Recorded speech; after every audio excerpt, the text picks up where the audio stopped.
Mereka yang mulai tumbuh gigi bongsu, berkemungkinan komplikasi gigi terimpak itu akan berlaku. Dia bukan satu fenomena yang pelik lah sebenarnya. Dia adalah gigi yang terakhir. Disebabkan itu nama dia gigi bongsu lah. Gigi bongsu ni tumbuh sedikit lewat berbanding rakan-rakan yang lain pada umur 17 hingga 25 tahun lah. Jadi dia hanya adalah set gigi yang untuk memenuhi 32 batang gigi lah. Jadi dia tumbuh untuk membantu gigi geraham lain untuk mengunyah makanan lah. Menurut Dr. Fatihah, terdapat 4 batang gigi bongsu yang akan tumbuh, iaitu 2 di sebelah atas, 1 kiri dan 1 kanan, dan juga 2 di sebelah bawah, 1 kiri dan 1 kanan. Katanya disebabkan gigi bongsu adalah gigi terakhir yang tumbuh, ada dalam kalangan pesakit mengalami komplikasi. Jadi bila tak ada ruang yang cukup, gigi bongsu akan tumbuh dengan sengit ataupun tidak secara menegak seperti gigi yang lain lah. Jadi disebabkan keadaan itu, dia akan ada masalah kesakitan, kebengkakan, lepas tu dia akan ada infection, dia akan ada juga kesukaran untuk buka mulut, ataupun kalau gigi itu tumbuh sengit, dia akan menyebabkan karies pada gigi sebelah dan juga gigi bongsu tersebut lah. And then boleh juga menyebabkan nafas berbau lah. Dr. Fatihah berkata, sekiranya gigi bongsu itu ada dalam rahang seseorang itu, maka ia akan tumbuh. Mengambil kira secara normal, biasanya dia akan tumbuh sedikit demi sedikit.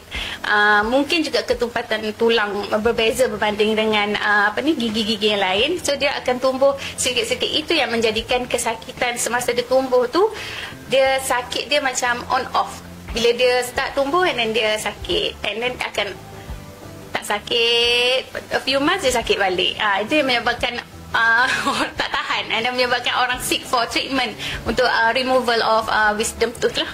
Katanya selain tumbuh sengit dan karies, ada gigi bongsu tumbuh secara berlubang. Menurutnya, hal itu berlaku disebabkan cara pembersihan yang tidak optimum. Dr. Fatihah berkata, bagi mereka yang mempunyai masalah gigi bongsu terimpak, sama ada boleh dilakukan cabutan biasa atau melalui pembedahan bergantung kepada keadaan gigi tersebut. Katanya keadaan itu boleh dilihat sama ada gigi bongsu itu tumbuh menegak atau sengit hanya dapat dikenal pasti melalui pemeriksaan sinar X. Menurut Dr. Fatihah, sekiranya gigi bongsu itu tumbuh elok dan menegak seperti gigi yang lain, ia tidak memerlukan rawatan dan tidak menjadi kerisauan. Tetapi sekiranya gigi bongsu itu terimpak, perlu dapatkan rawatan segera. Kalau untuk gigi tu tumbuh cantik, maksudnya akar tu okey, and then boleh cuba untuk cabutan biasa. Tapi kalau dekat X-ray tu kita tengok dia punya akar tu tidak sengit ataupun terimpak di bawah gigi depan, ataupun dia tertutup dengan tulang dan gusi, dan kita perlu melakukan pembedahan lah untuk mengeluarkan gigi tu. Pembedahan tu dilakukan, kita akan buat satu incision lah dekat gusi tu, buka gusi, and then kita guna alatan gerudi untuk buang sedikit tulang supaya kita boleh keluarkan gigi tu. Sebab itulah dia dipanggil pembedahan.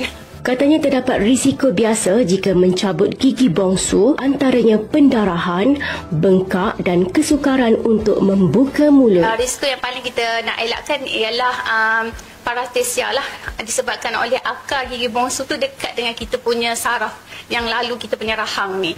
Sebab kalau boleh kita lakukan pembedahan bongsu ni seawal mungkin, maksudnya pada umur 17 sebelum masuk 25 lah, sebab masa tu akar gigi bongsu tu dia tidak terlalu panjang, jadi proses pengeluaran dia tu kurang komplikasi lah.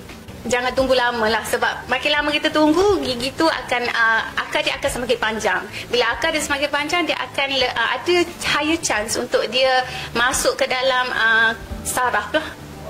And then masa kita nak buang tu akan ada komplikasi bila akar gigi bongsu tu tersentuh saraf kita. Katanya jika saraf itu tercedera, akan mengambil masa untuk pulih.